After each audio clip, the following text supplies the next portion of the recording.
The whole world is an open, free market. No state can exist without the others.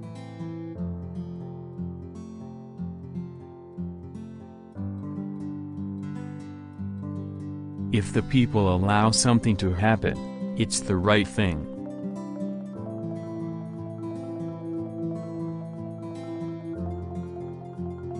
I am saying yes to criticism, but no to insults.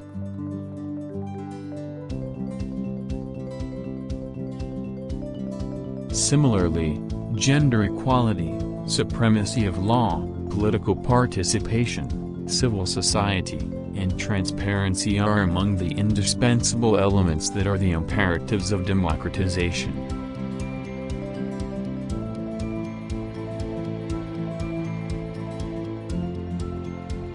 If we look at history, we will see that regimes which persecute their people do not remain standing.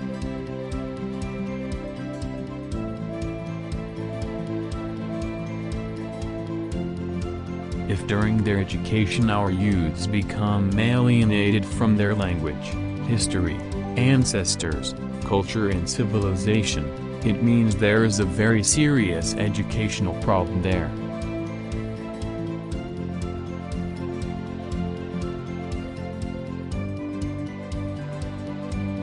We are against the majority tyrannizing the minority, but we are definitely against the minority tyrannizing the majority.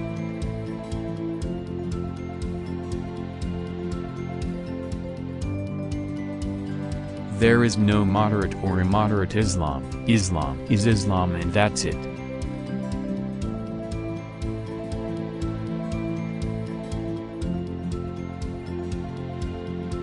However, democracy cannot be defined as the existence of parliaments and elections alone.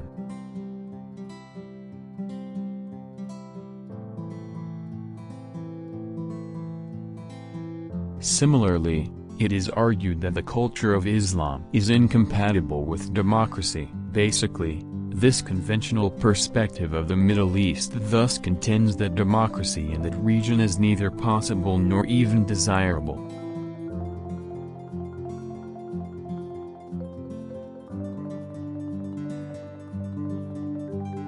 Several experts on the Middle East concur that the Middle East cannot be democratized.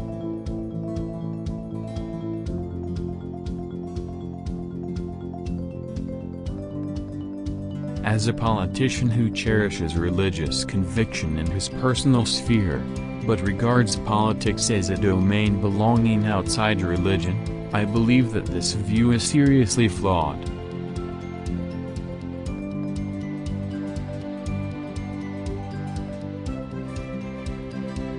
I am against nuclear weapons, regardless of whether they are in the hands of Iran or Israel or any Western country, but obviously some states are allowed to have weapons of mass destruction while others are not.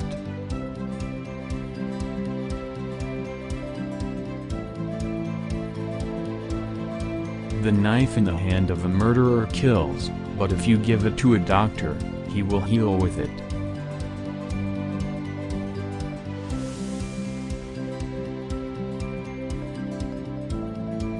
Forsake alcohol. Eat grapes instead.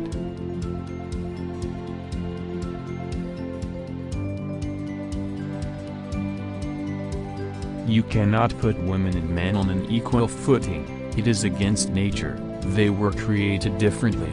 Their nature is different. She should not laugh loudly in front of all the world and should preserve her decency at all times.